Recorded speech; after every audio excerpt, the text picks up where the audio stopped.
purpose noon. Not until they were transferred sa kanilang building at ito ay naging isang ganap na National Museum na. Now, we have 3 buildings in this museum. No, in this complex. We have 3 museums in this complex. So the first is anthropology. Sabihin nyo nga, anthropology.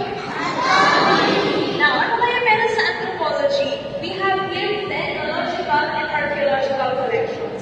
If you'd like to see Manungkul jar, no? It's a big jar na kung saan dati natin tinatabi ang labi ng ating mga mahal sa buhay. Nandun siya sa anthropology. So next is the natural history. Sabihin nyo nga, natural history. Ano ang mas natural history? Kung hinahanap nyo si Lolo, nandun siya sa building. If you'd like to see the largest saltwater crocodile na napulis, Agusan del Sur, nandun siya. Yes.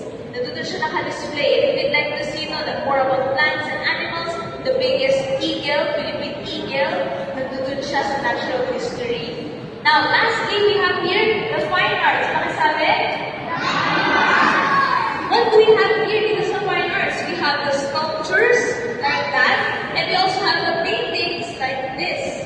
So, kung ang natural history ay merong largest saltwater crocodile, kami ay merong largest painting in the Philippines. So, this is the largest painting in the Philippines. Can you read the title? Spoliarium o Spolarium? Can you see the I in the middle of L and A?